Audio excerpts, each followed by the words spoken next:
नमस्कार दोस्तों, कैसे आप लोग? अगर मैं आपको कहूँ कि घर बैठे आप हर दिन ₹1100 कमा सकते हैं और वो भी मैं आपको यहाँ पे पूरा डिटेल्स में करके दिखाऊँगा, किस तरीके से आपको कस्टमर का काम करना होता है और किस तरीके से उस काम को कंप्लीट करने के बाद आपको अर्निंग मिलेगा। तो ये सारे डिटेल्स एक स्किल के ऊपर डिपेंडेंट है, वो है एमएस एक्सेल। इतने सारे लोगों को एमएस एक्सेल के बारे में पता है, वो आज अच्छा खासा अर्निंग कर रहे हैं। चाहे वो ऑफलाइन हो, चाहे वो ऑनलाइन हो। ऑफलाइन का मतलब क्या है? अगर किसी कंपनी में जाकर आप काम ढूंढेंगे, वो भी कंप्यूटर स्किल के बेसिस में, तो आपको सबसे पहले पूछा जाएगा आपका एमएस एक्सेल में कितना स्किल है। तो देखिए, एमएस एक्सेल इसीलिए मांगा जाता है क्योंकि डेटा क्लीनिंग बहुत इंपॉर्टेंस है। बहुत लंबा, बहुत ज़्यादा क्वांटिटी का डेटा दिया जाता है। चाहे आपको लाख 2 लाख डेटा दिया जाएगा, उस डेटा के अंदर आपको जो क्राइटेरिया बोला जाएगा, जो फ़िल्टरिंग, जो डेटा क्लीनिंग करने के लिए बोला जाएगा, उसको करके दिखाना पड़ता है। तो मेरे वीडियो के माध्यम से आपको मैं वो ही सिखाता रहता हूँ, जो कॉर्पोरेट जगह पे आप जब काम करेंगे, जब आईटी सेक्टर में जाकर काम करेंगे, जब फ्रीलांसिंग काम करेंगे, तो वही काम आपको करना पड़ेगा। तो इस वीडियो को पूरा लास्ट तक देखना, मैं पूरा डिटेल्स में आपको डिस्कशन करूँगा क्योंकि मेरा काम है आपको सिखाना, आपका काम है सीख कर उसके ऊपर अप्लाई करना। तो चलो वीडियो को शुरू करते हैं। शुरू करने से पहले रिक्वेस्ट करूंगा, चैनल को सब्सक्राइब नहीं किया तो जरूर कर लीजिएगा और बेल आइकन को भी हिट करके रखिएगा क्योंकि बहुत सारे लोग मुझे कमेंट्स किया है, सर मुझे आपका वीडियो का नोटिफिकेशन नहीं आते हैं। तो आप बेल आइकन को हिट करके ऑल कर दीजिएगा। तो चलो, सबसे पहले मैं आपको काम दिखा देता हूँ। देखिए, अगर गूगल में जाकर आप सर्च करेंगे एक्सेल के ऊपर, तो देखिए naukri.com, आप सभी जानते हैं naukri.com के बारे में, जहाँ पे करीबन करीबन 25,229 टोटल वैकेंसीज है। मतलब एक्सेल के ऊपर काम है, आप खुद ही देख लीजिए। 25,229 freelancing Excel job available on naukri.com। ये मैं खुद नहीं बता रहा हूँ, naukri.com खुद ऑफिशियल वेबसाइट में बता रहा है। आप जाकर खुद ही चेकआउट कर लीजिएगा। आपको सिर्फ लिखना है एक्सेल फ्रीलांसिंग जॉब, तो आपको ये सारे डिटेल्स मिल जाएगा। उसके बाद देखिए fiverr.com, जहाँ पे बहुत शानदार प्लेटफॉर्म है फ्रीलांसिंग के लिए। People power people power dot com, साथ ही साथ आप देखेंगे तो लिंक्डइन में भी आपको काम मिल रहा है। साथ ही साथ आपको देखने को मिलेगा और भी बहुत सारे प्लेटफॉर्म। तो मैं आज आपको बताऊंगा कि किस तरीके से लोग पैसा कमा रहे हैं काम करके, आप खुद ही देख सकते हैं। जैसे देखिए, यहाँ पे यूनाइटेड स्टेट्स से काम मिला और 5 स्टार रेटिंग दिया कस्टमर ने और 4 दिन का काम था, 4,400 रुपीज़ कमाया। मतलब हर दिन 1100 रुपीज़ के आसपास। इसी तरीके से देखिए, यहाँ पे भी यूनाइटेड स्टेट्स से काम मिला, 3 दिन में कंप्लीट हुआ 4,400 रुपीज़। उसी तरीके से फिर से यूनाइटेड स्टेट्स से काम मिला, 6 दिन में कंप्लीट हुआ 4,400 रुपीज़। तो इस तरीके से काम के बेसिक पैकेज क्या है? बेसिक पैकेज रखते हैं 1,370 रुपीज़ के आसपास। तो बेसिक पैकेज क्या होता है? मान के चलिए, आप जब काम के लिए कस्टमर ढूंढेंगे, मतलब आप जब जो लोग काम कराना चाहते हैं उसको ढूंढेंगे, तो आपको एक बिड देना पड़ेगा। बिड का मतलब क्या है?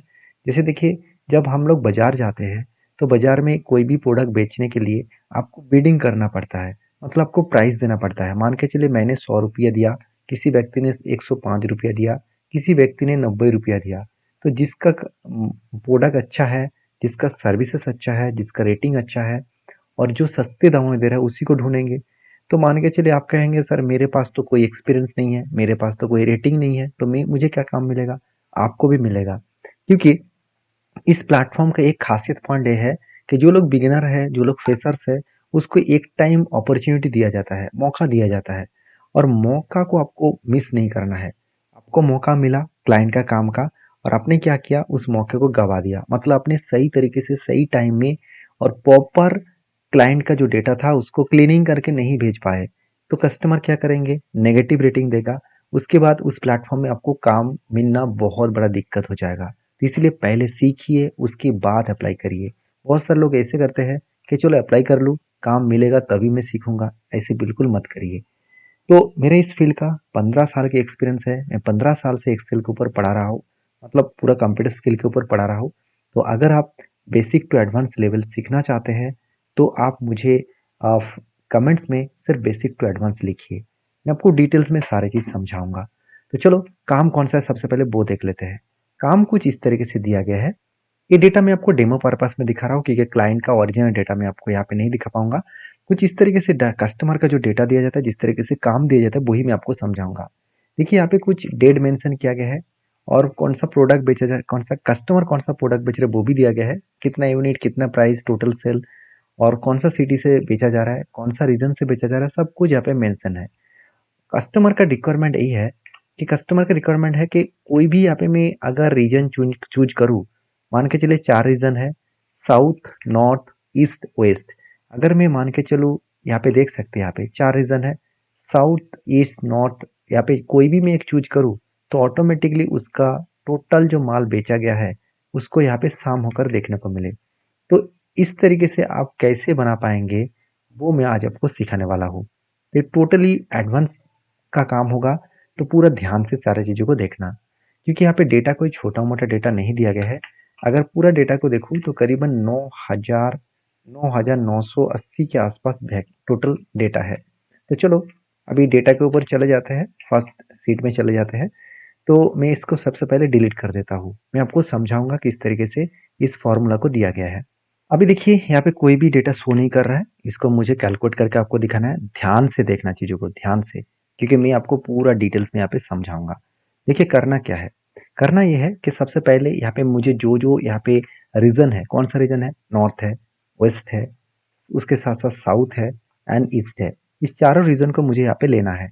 और वो भी डायनामिक, मतलब किस एक बटन के ऊपर क्लिक करूँ तो चारों स्टेट मुझे देखना चाहिए। तो मैं कैसे करूँगा, इस सेल को सिलेक्ट किया, मुझे जाना है डेटा टैब में। आपके एक्सेल शीट में डेटा टैब दिखेगा, उसके बाद जाना है डेटा वैलिडेशन के ऊपर। तो डेटा वैलिडेशन के ऊपर चले जाना, उसके बाद आपको यहाँ पे डेटा वैलिडेशन ऑप्शन दिखेगा, तो उसके ऊपर क्लिक कर देना। तो जब इसके ऊपर क्लिक करेंगे कुछ इस तरीके से इंटरफेस आएगा। इस इंटरफेस में आपको जाना है एनी वैल्यू, उसके बाद जाना है लिस्ट में। तो लिस्ट के ऊपर क्लिक करना, तो सबसे पहले आपको सोर्स के ऊपर जाना है। तो सोर्स के ऊपर जाने के बाद आपको क्या करना है, यहाँ पे आपको लिखना है 4 रीजन का नाम।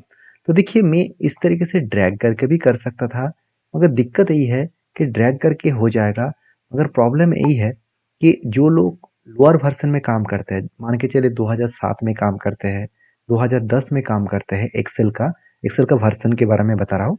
तो वहाँ पे दिक्कत यही है कि मैं अगर इसको ड्रैग कर लूँ तो वो यूनिक नाम नहीं आएगा, सारे नेम एक साथ आ जाएगा। तो मैं आपको नॉर्मली प्रोसीड्यूर बता रहा हूँ। आपको क्या करना क्या है, आपको इस सेल में आना है, उसके बाद आपको लिखना है, जैसे मैं यहाँ पे नॉर्थ लिख दिया, कॉमा दे दिया, उसके बाद लिख दिया वेस्ट, उसके बाद आपको लिखना है साउथ। आपको मतलब आपको जो रखना है उसी हिसाब से आप लिखिए। उसके बाद मुझे लिखना है ईस्ट। तो मैं चारों नाम यहाँ पे लिख लिया। मैं थोड़ा सा आपको जूम करके दिखा देता हूँ, आप यहाँ पे देख सकते हैं। मैं आपको थोड़ा सा जूम करके दिखा, देखिए north, east, south and west. तो सारे नाम यहाँ पे मैंने लिख दिया। उसके बाद मैंने क्या किया, ओके कर दिया। अभी देखिए यहाँ पे एक बटन आ गया, इस बटन के ऊपर जब भी मैं क्लिक करूंगा तो ऑटोमेटिक सारे नाम यहाँ पे शो हो जाएगा। मतलब जो रीजन मुझे देखना है, जो रीजन का टोटल मुझे देखना है, उसके ऊपर क्लिक करूंगा तो टोटल यहाँ पे आ जाएगा। तो अभी मुझे इस ग्रीन वाला सेल के ऊपर फॉर्मूला देना है। तो मैं सबसे पहले इसको कलर हटा देता हूँ। कलर मैंने कहाँ से दिया, यहाँ पे देख सकते हो, होम टैब में गया और यहाँ पे फिल कलर में गया, यहाँ पे नो कलर कर देता हूँ और टेक्स्ट कलर को ब्लैक कर देता हूँ।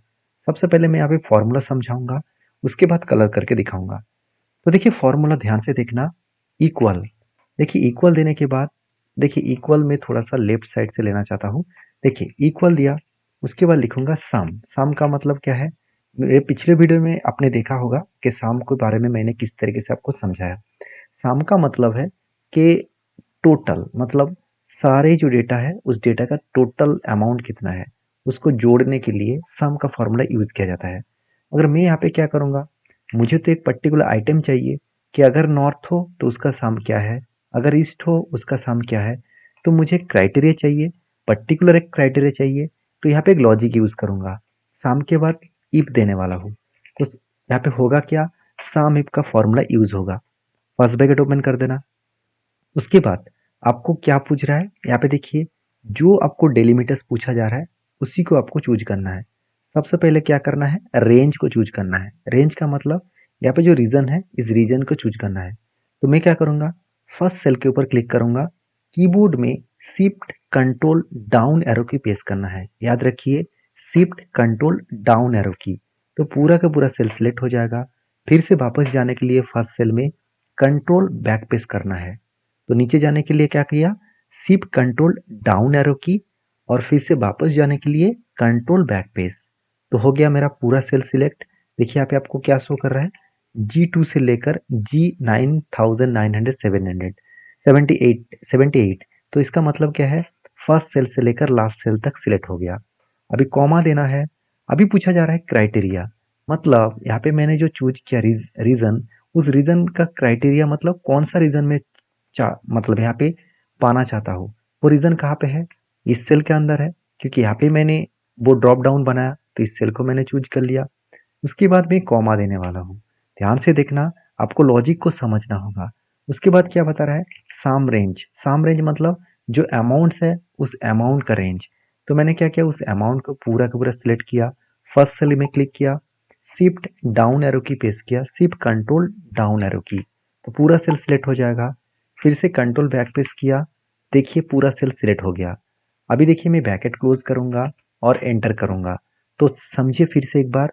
पहले मैंने क्या किया, सामिप दिया, फर्स्ट ब्रैकेट ओपन किया और उसके बाद इस सेल को पूरा का पूरा सिलेक्ट किया। नेक्स्ट कॉमा देने के बाद इस सेल को सिलेक्ट किया जहाँ पे मुझे रीजन एक एक करके मिलेगा। कॉमा देने के बाद मुझे टोटल सम चाहिए, तो सम का टोटल सेल्स का डेटा मैंने सिलेक्ट कर दिया। अभी मैं यहाँ पे एंटर करूंगा। अभी इस सेल को सिलेक्ट करके मैं सेंटर कर दूंगा। तो आप कहेंगे सर यहाँ पे तो आपने कहा था कि टोटल आएगा, टोटल तो आया नहीं। हमें यहाँ पे कोई भी रीजन चूज नहीं किया इसलिए नहीं आया। मैं कोई भी रीजन चूज कर लेता हूँ, जैसे जैसे मैंने नॉर्थ को चूज किया, देखिए नॉर्थ का डेटा आ गया। अगर मैं यहाँ पे साउथ वेस्ट का डेटा चूज करूंगा तो वेस्ट आ गया। उसके बाद साउथ का डेटा चूज करूंगा तो साउथ आ गया, और ईस्ट का डेटा चूज करूंगा तो ईस्ट आ गया। तो आप कहेंगे सर क्या सचमुच सब कुछ ठीक ठाक है, कि इसको कहाँ से मुझे पता चलेगा। तो आप फिल्टरिंग करके देख सकते हैं। तो फिल्टरिंग का मैंने पूरा एक सेपरेट वीडियो आपको बना के दिया था, उस वीडियो को जाकर देख सकते हैं। अभी इस सेल को मैं क्या करूँगा, कलर दे दूंगा। तो यहाँ पे जाकर आपके अकॉर्डिंग आप कलर कर सकते हैं। तो मैं यहाँ पे व्हाइट कलर करूँगा और फील को मैं ग्रीन कलर कर दूंगा। तो देखिए यही कस्टमर का रिक्वायरमेंट था। मतलब इस तरीके से कस्टमर का रिक्वायरमेंट होते हैं कि उसको पता नहीं होता है कि किस तरीके से वो इस कैलकुलेशन को करे। वो सारा दिन इसी करता ऐसे करता था, एक एक करके यहाँ से देखता था नॉर्थ उसका 506 अमाउंट को अलग अलग लिखता और उसके बाद सम करता। तो सोचिए 9000 डेटा में अगर एक एक करके करता तो कितना टाइम लग जाते। तो एक मैंने डायनामिकली बना दिया, जो चूज करूंगा उसी का साम यहाँ पे शो करेगा। वीडियो अच्छा लगे तो प्लीज़ लाइक करना, और हाँ, इस एक्सेल सीट को मैं नीचे लिंक दे दूंगा, जाकर डाउनलोड करना और प्रैक्टिस करना। और हाँ, मैं पहले से आपको बता चुका हूँ, अगर इस तरीके से एक्सेल के बारे में बेसिक टू एडवांस लेवल अगर आप सीखना चाहते हैं तो मुझे कमेंट्स में बेसिक टू एडवांस जरूर लिख कर भेजिए। वीडियो अच्छा लगे तो प्लीज़ लाइक जरूर कर दीजिए। Thank you.